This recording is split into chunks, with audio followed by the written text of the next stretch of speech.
Bien, vamos a empezar, hermanos, Dios los bendiga. Vamos a iniciar con esta lección y lleva por título La condición del hombre sin Dios. ¿Sí? La condición del hombre sin Dios. Vamos a ver, vamos a adentrarnos en esta lección muy importante. Es fundamental entender la situación, como dice el título, cuando una persona, un ser humano, que no conoce a Dios, cómo es su vida y cuál es la condición según la Biblia, ¿sí? La condición del hombre sin Dios, sin Cristo, y fíjense bien, sin salvación, es una condición que ha sido por el pecado, ¿sí? Vamos a ver, vamos a ir por partes, vamos a ir analizando. Esto es un estudio muy completo, los invito a estar muy atentos y sobre todo abrir su palabra, a que podamos confirmar con la palabra de Dios que todo lo que platiquemos hoy, lo que escuchemos, proviene únicamente de la palabra de Dios. Bien, ¿qué es el pecado? Bueno, vamos a partir de ahí. ¿Qué es el pecado?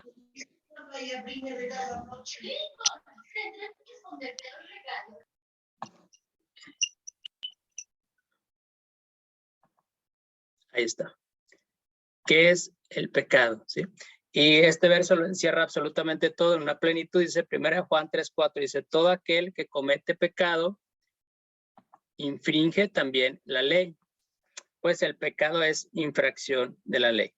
¿Sí? ¿Qué es pecado? En un sentido completo, es la infracción de este libro, que es la palabra de Dios. ¿Sí? No guardar los mandamientos, no hacer la voluntad de Dios, ¿verdad? Ir en contra de lo que Dios ha dejado para nuestras vidas, bueno, es una infracción y lo cual se considera como pecado. Bien, ¿cuál es el origen del pecado? Bueno, conocemos la historia, todos conocemos la historia, surgió en el Edén. Dice Romanos 5:12, la palabra de Dios declara, dice que el pecado, dice, por tanto, como el pecado entró en el mundo por un hombre, y por el pecado la muerte, así la muerte pasó a todos los hombres por cuanto todos pecaron. ¿Sí? En esta declaración de Pablo nos envía a lo que sucedió con la primera pareja del huerto del Edén, y creo que es por todos conocido. El Señor les había advertido, ¿saben qué? De este árbol, el árbol de la ciencia del bien y el mal, no coman. ¿Sí? Hasta que Él les iba a dar la indicación, podían hacerlo, pero era una especie para ver una señal, ¿verdad? Si ellos realmente obedecían a Dios. Pero bueno, conocemos la historia, no obedecieron y comieron, ¿sí? Y esto les acarreó la maldición de Dios como una consecuencia directa de su desobediencia. Ellos mismos tuvieron la certeza que habían pecado, reconocieron su desobediencia, dice la palabra que fueron sus ojos abiertos y conocieron que estaban desnudos cuando antes de haber cometido el pecado y de haber surgido esa maldición, pues se veían normales, ¿verdad? Para ellos no había maldad. Entonces ellos descubrieron su desnudez a raíz de que habían cometido el pecado. Y esto se le conoce como la caída del hombre.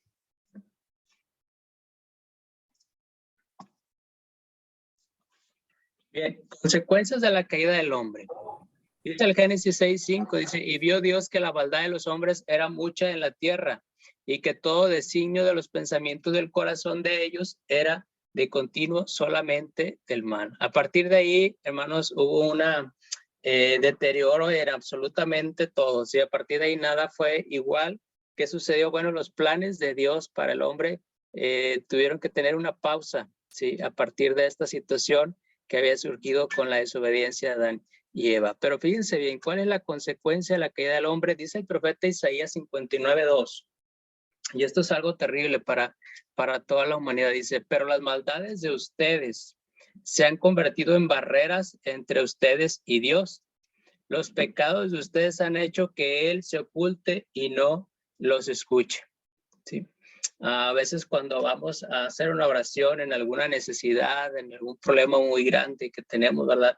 Y sentimos que Dios nos escucha, bueno, es a raíz de esta situación, ¿sí? A raíz del pecado, ¿verdad? Hay una barrera porque Dios es santo.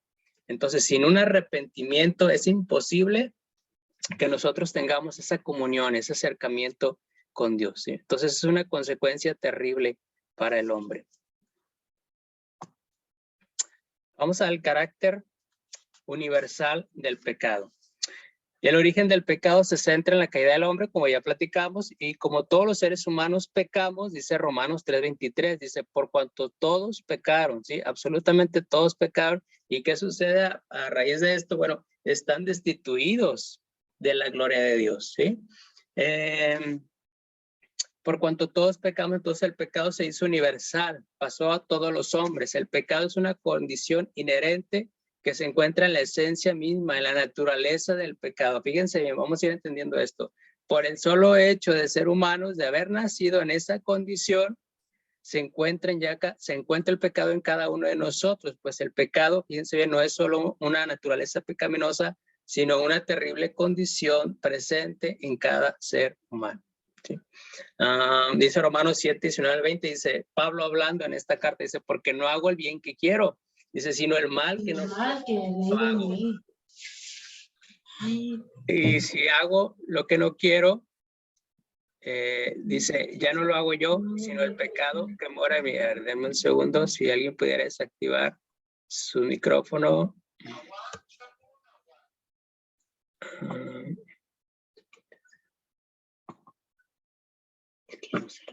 Creo que ahí está. Sí. Bueno, voy a intentar concentrarme y continuar. Dice, entonces dice, porque no hago el bien que quiero, sino el mal que no quiero, eso hago. Dice, y si hago lo que no quiero, bueno, ya no lo hago yo, sino el pecado que mora en mí. Así que queriendo yo hacer el bien, hallo esta ley, que el mal está en mí. ¿Sí? Una lucha constante de Pablo, porque él quería hacer el bien, quería andar en obediencia, de acuerdo a la voluntad de Dios, de acuerdo a su palabra, pero ¿saben qué? Dentro de él había un pecado que lo llevaba siempre de continuo a hacer el mal. Y es una condición terrible que todos nosotros hemos experimentado, que todos los días es una lucha que nosotros tenemos con nuestra propia carne, ¿sí? Consciente de esta condición que tiene bajo la sujeción al hombre, Pablo establece, dice, porque no hago, dice, el bien que quiero, sino el mal. Qué terrible esta situación, ¿no? El pecado tiene entonces un carácter universal, pues no existe en el mundo ningún ser humano que viva fuera de esta condición. Por la desobediencia de un hombre, dice Romanos 8:5, dice, porque los que son de la carne piensan en las cosas de la carne. Pero hay una diferencia, aquí entra el asunto importante que queremos tratar, dice, pero los que son del Espíritu, en las cosas del Espíritu. Y dice Romanos 8:7-8, dice, por cuanto los designios de la carne, fíjense bien, como ya lo vimos anunciado en el profeta Isaías, dice, son enemistad contra Dios, porque no se sujetan a la palabra de Dios, a la ley de Dios, ni tampoco pueden, dice, y los que viven según la carne, no pueden agradar a Dios, es imposible, ¿sí? Vamos entendiendo la situación y la gravedad del pecado. Vamos a ver el siguiente punto. Dice la condición del hombre bajo el pecado. Vamos a poner mucha atención. Efesios 2, del 1 al 3. Vamos a ir desmenuzando esto porque es muy importante. Dice, Efesios 2, del 1 al 3 nos muestra una descripción demoledora de la condición del hombre que vive apartado de Dios. Si se fijan, vamos en una secuencia, ¿sí? Dice el verso número 2, dice, y Él nos dio vida a nosotros, dice, cuando estaban muertos en vuestros delitos y pecados. Hemos dicho que la consecuencia del pecado es la muerte. Y esa es la situación cuando un ser humano está envuelto en pecado, ¿sí? Muerte espiritual. Dice el verso 2, en los cuales anduviste en otro tiempo, siguiendo la corriente de este mundo. Fíjense bien, ¿cuál es el estado del hombre sin Dios? Muerto, ¿sí? La muerte. Estar muerto espiritualmente. Qué terrible situación. Hemos visto en este tiempo, ahí está mucho de moda las películas de los famosos zombies, ¿sí? Los videojuegos que lamentablemente nuestros muchachos o algunos muchachos juegan acerca de este tema de los zombies. ¿Qué sucede con estos seres o estas personas? Bueno, pues nadie les ha dicho que han muerto y ellos creen que están vivos, ¿verdad? Pero realmente están muertos. Algo así sucede cuando una persona vive alejado de Dios, vive en pecado, vive envuelto en esa situación, ¿saben qué? Está muerto. Pareciera que está vivo, pero por su ser, por dentro, él está muerto. Pero bueno, gracias a Dios que no está todo perdido. Ahorita vamos a ver esta situación. Entonces, dice, en los cuales anduviste en otro tiempo, siguiendo la corriente de este mundo, ¿sí? Siguiendo la corriente de este mundo, ¿a qué se refiere? Viviendo bajo los parámetros que se viven en la sociedad. ¿Como cuál? Bueno, deshonestidad, injusticia, opresión, mentira, fraude, corrupción, ¿sí? ¿Les suena familiar esto? A nuestro entorno, en todas partes, a donde quiera que vayamos, está esta situación. El mundo está en corrupción, el mundo ha entrado en una maldición y es imposible no estar en medio de todo esto, ¿sí? Esta es la condición de este mundo. Qué terrible. ¿Y sabe qué? Entre más pasan los días, hay una declive terrible, situaciones horribles que estamos viviendo en nuestros tiempos, en todos los ámbitos, para donde quiera que nosotros volteamos. Continuamos leyendo, dice, conforme al príncipe de la potestad del aire. ¿A qué se refiere esto? Bueno, Satanás está trabajando, ¿verdad? Satanás está constantemente tentando, así como lo hizo con Adán y Eva, e incitando al ser humano a pecar. ¿Y saben qué? Muchos caen en esa situación, ¿sí?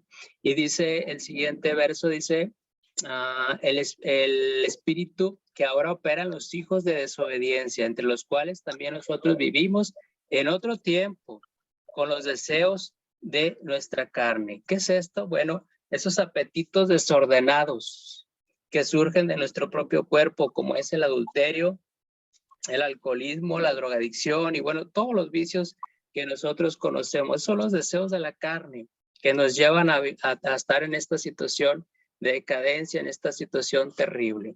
Y continúa diciendo este verso así, haciendo la voluntad de la carne y de los pensamientos. Si éramos por naturaleza hijos de la ira, ¿sí? ¿Qué quiere decir Pablo con esta expresión, hijos de ira? Que la ira de Dios, fíjense bien, su desaprobación del pecado está presente en la vida de todo ser humano, que no le reconoce, que no le sirve, ¿sí? Vamos a continuar. Vamos a ver la profundidad del pecado. Hay un micrófono abierto, si es posible cerrarlo. Ahí está. Bien, vamos a ver la profundidad del pecado. Fíjense bien. La mayoría de las personas tenemos un concepto de lo que es pecado. Quizá usted ha escuchado decir, cuando lo invitamos, ¿verdad? Cuando lo invitamos a la iglesia, cuando lo invitamos a un estudio bíblico y nos han dicho, no, espérame, estás equivocado. Yo no le hago mal a nadie. ¿Sí? ¿Les suena familiar? Yo de mi casa al trabajo, del trabajo a mi casa, y sabes que yo no me meto con nadie, yo no le hago mal a nadie. Bueno, es un terrible error porque la condición la definición de pecado no está en nosotros. Nosotros no definimos qué es pecado. El que puede definir qué es pecado es Dios a través de su palabra, ¿sí? Entonces es necesario saber qué es pecado según la Biblia, ¿sí? Porque la mayoría de las personas tenemos un concepto de lo que es pecado y en qué consiste pecar, pero normalmente ese concepto sabe que está muy reducido y la Biblia nos aclara que el pecado es algo tan extenso, tan terrible, como ya lo hemos visto, que ningún ser humano escapa de su práctica, ¿sí? Vamos a ver la profundidad del pecado en estos versos, así muy rápido. Primera de Juan 3:4. Dice, todo aquel que comete pecado, ya lo vimos anteriormente, y se infringe la ley, pues el pecado es infracción de la ley. Se fijan cómo abarca un todo, ¿sí? Proverbios 10:19 dice, en las muchas palabras no falta pecado, mas el que frena sus labios es como dice ahí, es prudente, ¿sí? ¿Cuántas veces no hemos lastimado a nuestra esposa, a nuestros hijos, a nuestro prójimo? En algún momento de ira, en algún momento de enojo, en algún momento pues algún conflicto, ¿verdad? De nuestra boca, sí, salen muchas palabras que se convierten en pecado al herir al prójimo, al lastimarlo, al ofenderlo. Proverbios 14:21 dice, peca el que menosprecia a su prójimo, hablando de lo mismo. Dice, más el que tiene misericordia de los pobres es bienaventurado. Dice Romanos 2:23.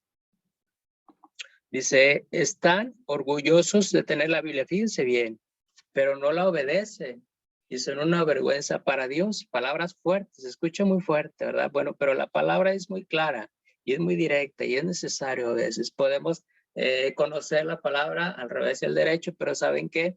Cuando no la practicamos, cuando no obedecemos, realmente para Dios así nos considera, ¿verdad? Es triste, pero bueno, es un llamado que el Señor nos hace a meditar. Y Santiago 2:9 dice, pero si ustedes le dan más importancia a unas personas y las tratan mejor que a otras, están pecando y desobedeciendo la ley de Dios, ¿sí? Y Santiago 4:7, fíjense, dice, el que sabe hacer lo bueno, pero ¿qué dice ahí? Y no lo hace, pues es pecado, ¿sí? Y se fijan cómo todo tiene que ver con lo mismo, ¿sí? Entonces, esa es la profundidad del pecado y por qué tenemos nosotros que tener este conocimiento. Porque si no vamos a decir, no, yo no necesito de Dios. Yo no le hago mal a nadie, ¿verdad? Como ya lo platicamos. Y entonces vamos a estar pensando que somos buenos, pero en realidad en nuestro corazón se origina, desde nuestro corazón se origina el pecado. Y vamos a continuar. Dice Dios y el pecado. Primero en Juan 1:5. Dice, este es el mensaje que hemos oído de él. ¿Sí? ¿De quién? Bueno, de nuestro Señor Jesús. Dice, Dios es luz y no hay ningunas tinieblas en él. Dice la palabra que Dios es santo, pero saben que no nada más una vez dice, Dios es 3 veces santo. ¿Sí? Y precisamente Salmo 5:4 dice, porque tú no eres un Dios que se complace en la maldad. Dice, el malo no habitará junto a ti. No puede ser, la luz y las tinieblas no pueden estar juntos, ¿sí? Cuando entramos a una habitación en oscuridad y prendemos la luz, ¿qué sucede? Pues ya no hay oscuridad, ¿sí? Por poner un ejemplo muy sencillo, muy práctico.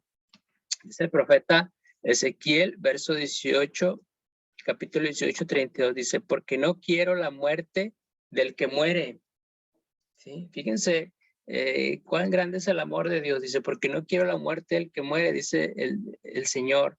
Conviértanse pues, dice, y vivirán. Ya hemos dicho que el pecado es la división entre Dios y el ser humano, pero esa no es la voluntad de Dios. La voluntad de Dios es que nosotros podamos conocerle, podamos estar dentro de sus planes, que tengamos una plenitud, que tengamos esa salvación a través del Señor Jesús y entonces a través de él podamos nuestros pecados ser perdonados. Y vamos a ver cuáles son los efectos de la condenación. Dice Efesios 2, 11 al 13. Dice, por tanto, acuérdense que en otro tiempo ustedes, los gentiles, en cuanto a la carne, esta palabra gentil en el original es goyim y significa las naciones, ¿sí? Todo aquel que no es nacido en el país de Israel, ya lo hemos platicado, que es el pueblo de Dios, bueno, es considerado como gentil, pero aquí habla de un tiempo pasado, ¿sí? Dice, acuérdense que en otro tiempo, cuando ustedes no conocían a Dios, cuando no conocían su palabra, eran considerados gentiles. La palabra gentil también significa pagano, ¿sí? Y dice, eran llamados incircuncisión por la llamada circuncisión hecha con mano en la carne. En aquel tiempo estaban sin Cristo, alejados de la ciudadanía de Israel y ajenos a los pactos de la promesa. Y fíjense bien cuál es la situación de alguien que vive así. Sin esperanza, dice, y sin Dios en el mundo. Esa es la situación de una persona que no conoce a Dios, una situación de una persona que vive en pecado. Y ya dijimos que la consecuencia final del pecado es la muerte. Pero dice el verso 13, y aquí es donde está la esperanza y aquello por lo cual cada uno de nosotros nos reunimos, ¿verdad? Para abrir la palabra y nos da esperanza. Dice, pero ahora en Cristo Jesús, ustedes que en otro tiempo estaban lejos, han sido hechos cercanos y solamente es a través de la sangre de Cristo, ¿sí? La condenación es el resultado final de la situación del ser humano. Pero esto no es lo que quiere Dios para las personas, ¿sí? Esto no es lo que quería Dios en sus planes al inicio de la creación, sino todo lo contrario. Sin embargo, Dios permitió que esto sucediera para que la creación misma, todas las personas pudiéramos ver la consecuencia de vivir en el pecado, ¿sí? Ahorita en estos tiempos estamos viviendo una situación terrible de esta pandemia que estamos atravesando, pero ¿saben qué? Hay una enfermedad más terrible que el coronavirus. Hay una enfermedad más terrible, una plaga más terrible, una epidemia más terrible en el universo entero, más terrible que la enfermedad y todas las epidemias que ha vivido la humanidad. Y esa es la enfermedad del pecado. Esa es la epidemia del pecado que ha matado a muchas personas por generaciones a lo largo de la historia, que no han querido nada con Dios. Aún personas creyentes que van a la iglesia, ¿sí? Pero no tienen un encuentro genuino con Cristo, que no tienen un arrepentimiento real. Al vivir en esta situación, al final pasan a una eternidad, ¿sí? Sin Dios. Sin embargo, Dios no quiere que esto suceda y por eso nos ha llamado una y otra vez a todos los que estamos aquí. Nos hace la invitación a meditar nuestros caminos, a meditar nuestra relación con Dios, más en estos tiempos tan peligrosos que estamos viviendo, proféticos, ¿verdad? Se está cumpliendo lo que la palabra dice y por eso Dios pone estos medios para que todos podamos escuchar su palabra y meditar en ello. Hechos 2:38 dice, Pedro les contestó, vuélvanse a Dios, fíjense bien, y bautícense cada uno en el nombre de Jesucristo para que Dios entonces les perdone sus pecados y así Él les dará el Espíritu Santo. ¿Sí? Solamente a través de ese sacrificio perfecto que el Señor Jesús hizo en la cruz, fue posible otra vez que el ser humano tuviera parte en los planes de Dios, que el ser humano pudiera nuevamente tener esa comunión, ese acercamiento, pudiera experimentar, ¿verdad? La presencia del Creador del universo. Valoremos, meditemos en ello. Y bueno, el siguiente lección es precisamente que hay unas buenas noticias a través de Cristo. Para todos aquellos que en algún momento vivíamos en esta condición terrible, bueno, a través de Cristo Jesús hay buenas noticias para el hombre, para el mundo. Y dichosos somos que podemos hoy escuchar este mensaje, ¿sí? Que el Señor los bendiga a cada uno de ustedes.